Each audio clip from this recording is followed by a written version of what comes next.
alimentos van en una progresión aritmética, se van sumando.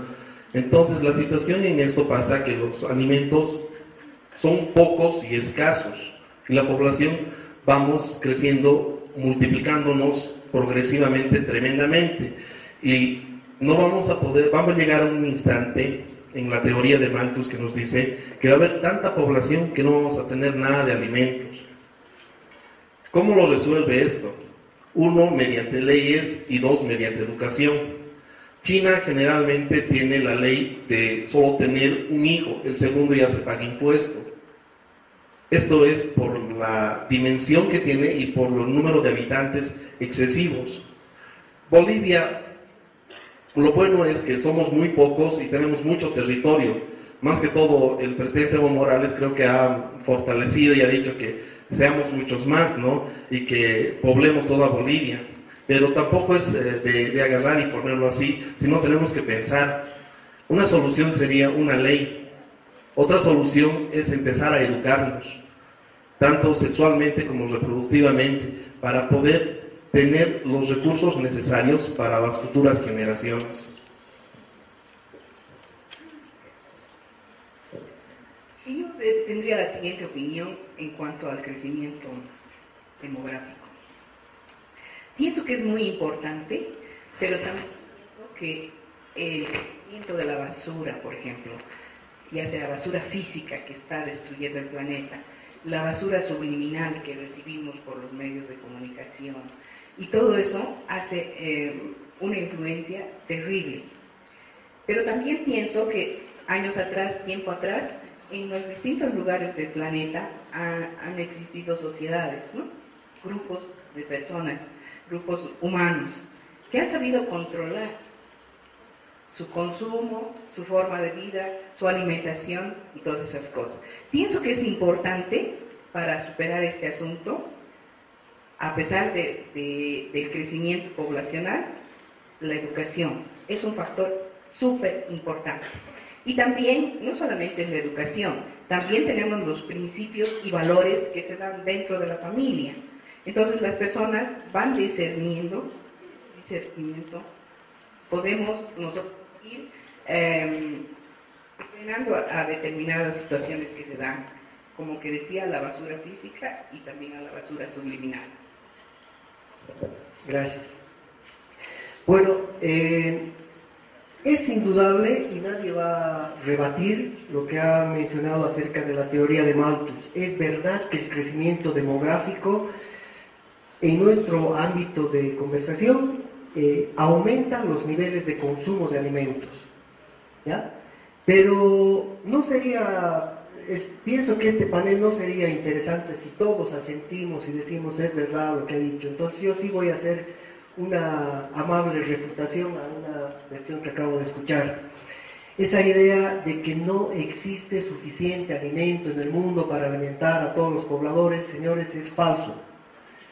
En este mundo, y esto lo ha dicho el director general, no es que sea de la FAO, pero el director de la FAO, el director general de la FAO, el anterior director, el señor Diouf, un hombre de origen senegal, él dijo, el año mundial de alimentación, dijo, el problema de la hambruna en el mundo no es precisamente la falta de alimentos, el problema es el acceso a los alimentos.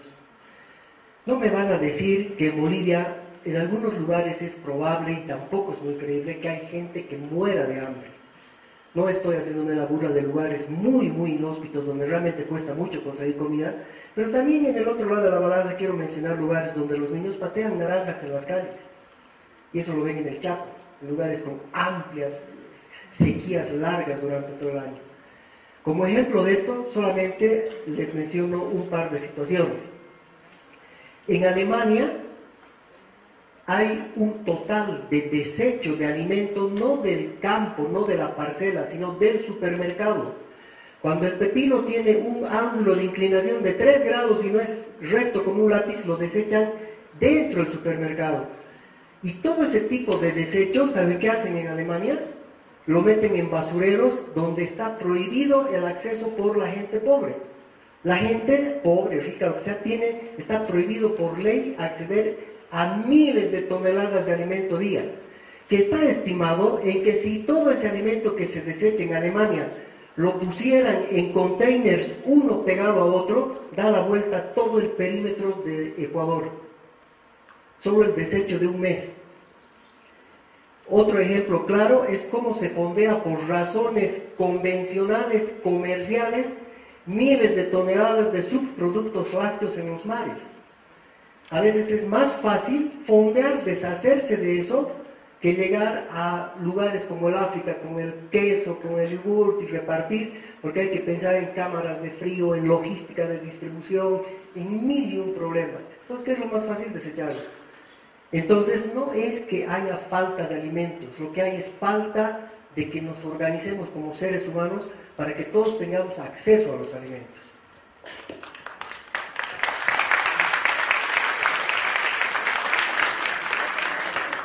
Bueno, no voy a tomar las palabras del que me ha antecedido y vamos a tocar un ejemplo claro que nos sucede en las zonas productoras de cítricos, de banano y Chapare. He tenido la suerte de trabajar en ese sector y lastimosamente las políticas del desarrollo productivo o desarrollo alternativo han ido, se puede decir, mal acostumbrado al productor primario, en este caso que son los productores que tenemos en las zonas de Chapare, donde se les ha dado tanta comodidad de la explotación de estos recursos que algunos que están dañados, otros que solamente tienen una simple mancha de la mosca y todo eso, lo desechan para lo que es el proceso de comercialización. Y esto vemos en la cadena comercializadora de todos, por eso hasta que llega hasta los supermercados. Yo creo que la política que tendríamos o que se tendría que tomar es de formar organizaciones comunitarias en este caso, para que se pueda establecer y también sacar estos productos a sectores sociales que no tienen la posibilidad de llegar a esto, ¿no? Tenemos un claro ejemplo, los orfanatos, los asilos de ancianos, que lastimosamente, y se ha visto en este último tiempo cómo van el proceso de manutención, se puede decir, de estos lugares, y no va con la realidad que tenemos.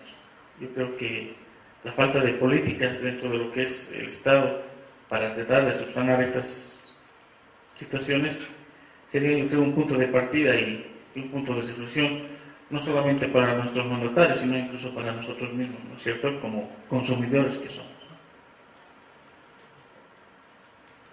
Bien, muchas gracias. Como hemos visto, creo que la discusión es bien compleja, ¿no? Hay muchos temas, muchos aspectos para tomar en cuenta, y bueno, un dato que me hacía recuerdo lo que nos explicaba Einstein es que hace un par de años ha sido la primera vez que se ha registrado que hay un mayor número de personas con obesidad que con desnutrición, y muchas de las personas con obesidad tienen desnutrición, así que es una cosa bien paradójica, porque evidentemente en este minuto estamos con un exceso de producción alimentaria, con una mala distribución a nivel mundial, pero también esto nos lleva a que esos excesos de población nos llevan a un incremento de esa demanda y a una mayor dificultad de la distribución, justamente, ¿no?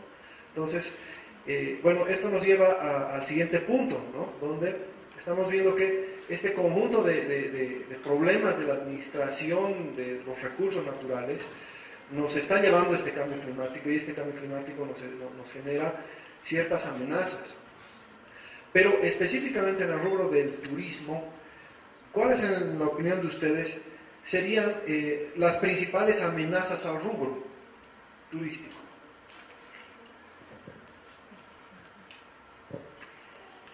Bueno, hablando específicamente en el área del turismo, yo creo que cada diferente zona va a tener que lidiar con diferentes problemas, ¿no? Y bueno, aquí en Bolivia, que nuestra geografía es tan diferente y tan variada, bueno, los problemas que vayan a tener en el Salar de Uyuni probablemente van a ser muy diferentes que los que tengan en la Chiquitanía o no sé, pues más al norte, en Beni o en la Amazonía o en los Yungas, ¿no? Lo que sí creo que va a ser algo general es que todos vamos a tener problemas con acceso al agua.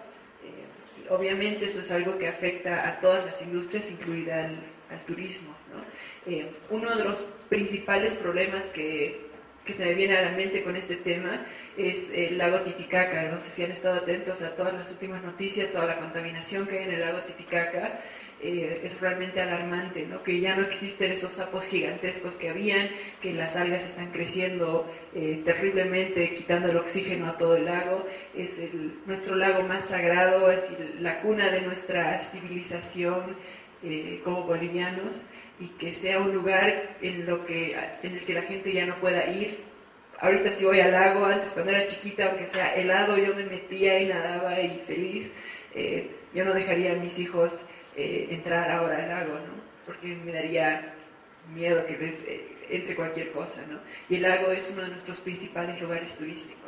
Todos los desechos del Alto, bueno, gran parte del Alto y de toda la agricultura y todos los desechos de la ganadería del altiplano están acabando en el lago, ¿no?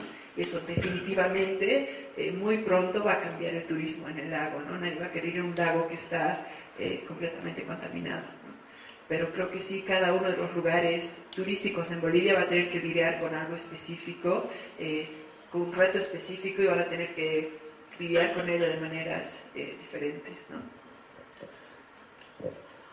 Bien, bueno, es importante considerar que la actividad turística a nivel mundial tiene un aporte justamente de las emisiones de dióxido de carbono del total mundial, que justamente son una de las causas del cambio climático.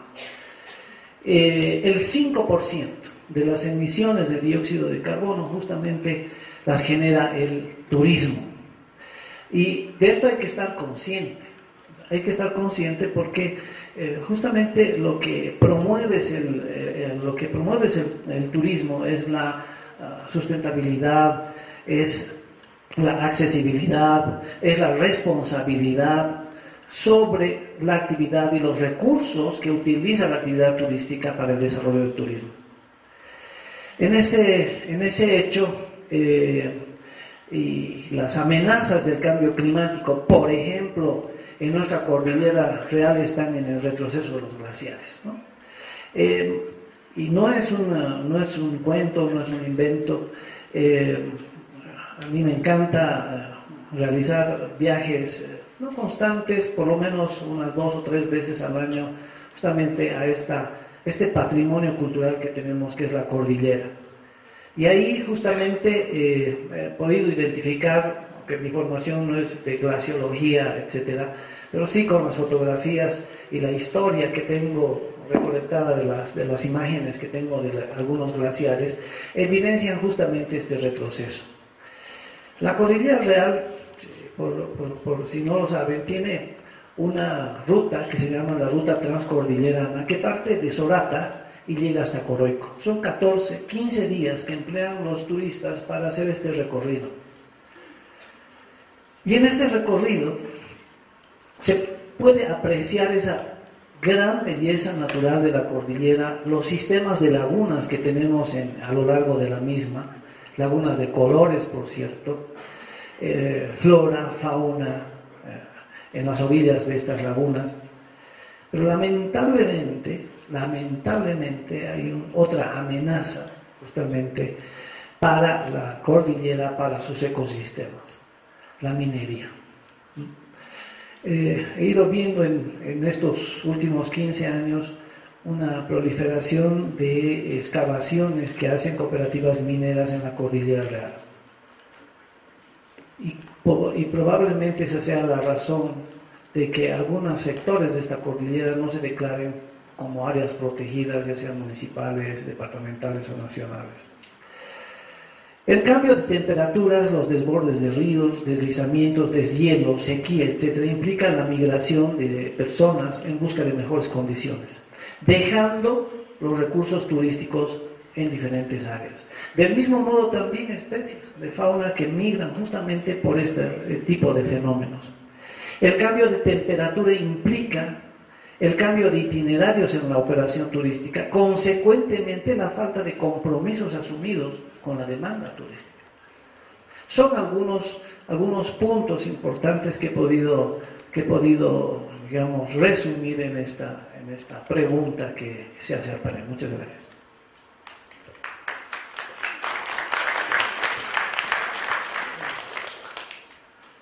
La amenaza que tendría el turismo es la desaparición de los atractivos turísticos. Es muy preocupante eso.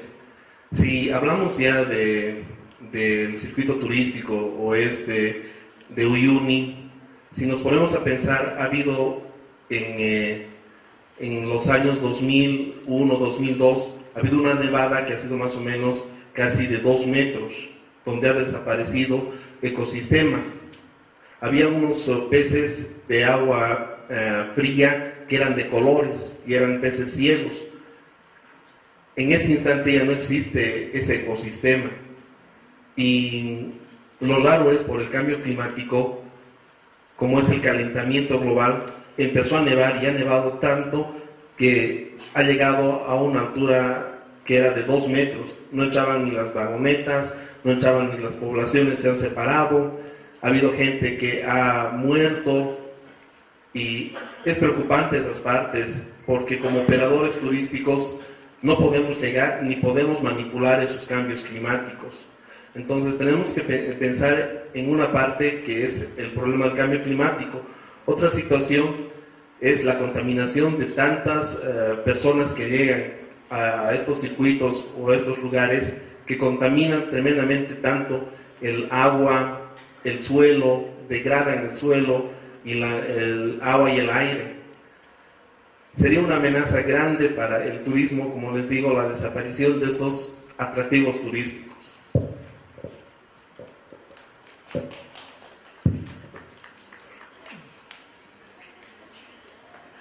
Pienso que Bolivia tiene una gran diversidad de parajes increíbles, que no tiene nada que envidiar al mundo entero. Estés en Estados Unidos, estés en Europa, estés en Francia, en Australia, en la China.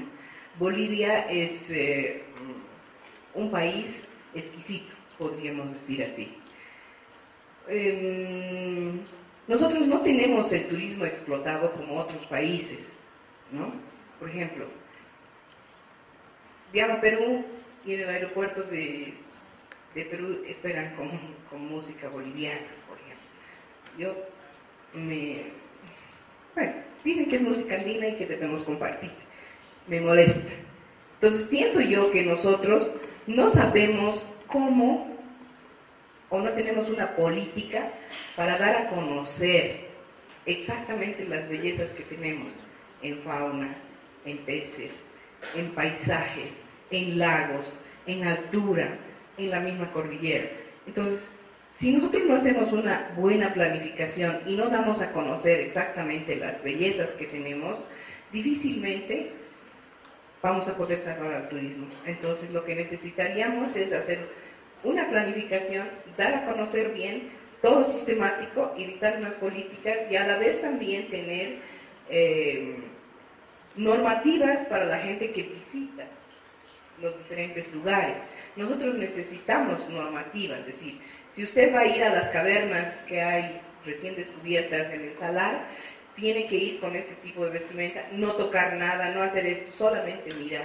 ¿Qué hace la gente? Va, saca sus fotos, se mueve, se saca, se lleva y nadie dice nada. Entonces nosotros necesitamos normativas y necesitamos gente que realmente cuide el patrimonio que tenemos. Esa sería una gran amenaza para que, ¿no? Si es que nosotros no podemos salir adelante con cosas que sean reglamentadas. Gracias. Bueno, no sé, Rodrigo, si esta pregunta está ligada a los impactos del cambio climático o solamente nos referimos a amenazas. Realmente estamos más en el análisis del tema del cambio climático, ¿no? Entonces, ¿cómo el cambio climático puede generar riesgos sobre el rubro, ¿no? Bueno, tengo algunos apuntes al respecto, pero lamento comunicarles que la primera amenaza del turismo somos nosotros, es el hombre. Y tal vez me estoy saliendo del tema de cambio climático, pero quiero aprovechar esta instancia para para que plasmar en todos nosotros una conciencia de ecología que últimamente no se está haciendo muy consecuente con muchas normativas que se están escribiendo, y va promovido por un hecho. Hace más o menos un mes estuve visitando toda la zona de Rurrenabaque justamente con el embajador de la Unión Europea. Visitamos a Rodrigo, no pudimos llegar hasta el Chalalán, pero después hicimos una travesía hasta Guanay, 12 horas en bote, y con mucho lamento pudimos observar y ser testigos del testimonio de los guardaparques del Madidi, de Rodrigo, de los comunarios de San José de Chuquiamonas y toda la gente de los comunarios, que aparte de los eventos de cambio climático hay otras circunstancias que destrozarían totalmente un ecosistema. En este caso me refiero, por ejemplo, a ese proyecto un poco satánico que se nos viene encima de poner, por ejemplo, la gran represa en el Bala. Números no me acuerdo de memoria, pero son cientos de hectáreas y algo de 44 comunidades que van a quedar totalmente bajo agua, y el mismo Chalalán. Después tú puedes dar más referencias al caso. Entonces, el primero que se va contra el turismo de una zona tan bella como la que ahora cobija toda esa región es el hombre, en este caso lamentablemente algunos tomadores de decisiones. Volviendo al tema del cambio climático, yo pienso que en primera medida los eventos abióticos o naturales afectan la conservación de distintos ecosistemas privilegiados. Por ejemplo, cuando hay un evento catastrófico recurrente como inundaciones, son los páramos los que sufren y son los lugares más exóticos para llevar a los turistas. Entonces, a medida que vaya aumentando la recurrencia y los tipos de catástrofes abióticas, como había dicho antes, esto va en una directa proporción a que va a haber posiblemente menos interés de gente que quiera ir a lugares de peligro o lugares que antes eran bellos y ahora están destruidos. Un segundo punto es que si estos eventos se agravan, por ejemplo como huracanes, inundaciones, lamentablemente con el cambio climático, últimamente en todo Centroamérica y en Caribe, lo que está sucediendo a nivel de catástrofe está sucediendo en la época de mayor concentración turística, en el verano. Es lo mismo que pasa aquí en Rurrenabaque, en el Alto Beni. En el verano es cuando se concentran más las lluvias y producen los desbordes, las inundaciones. Entonces, eso coincide con las épocas de disponibilidad de la gente que quiere hacer turismo. En el mejor momento del año hay catástrofe. Sería otra de las amenazas. Una tercera sería, obviamente, que a partir de estas catástrofes, paulatinamente se está dificultando más el acceso a ciertas zonas lindas para visitar como turismo, mismas que se tornan mayormente vulnerables a la recurrencia en cualquier momento del año. Ya no hay claridad en poder decir este es el pronóstico, porque los pronósticos ahora están locos. Eso es el cambio climático. Lo que mencionaba aquí un señor de una nevada en Potosí, eso podría todavía concebirse como racional. Pero en el mes de julio del 2010, en Macharetí, en pleno Chaco boliviano, ha habido 7.1 bajo cero con presencia de nevada. ¿A quién le entra eso en la cabeza? Eso es locura climática. Y se dice, el altiplano es un semidesierto de 210.000 kilómetros cuadrados donde no llueve mucho, y ahora ha cambiado la situación para la producción agropecuaria. Ahora el altiplano es un lugar donde llega y excede los 850 milímetros de precipitación anual, pero con una pésima distribución de esas lluvias que afectan la fenología de cualquier tipo de cultivo, porque en vez de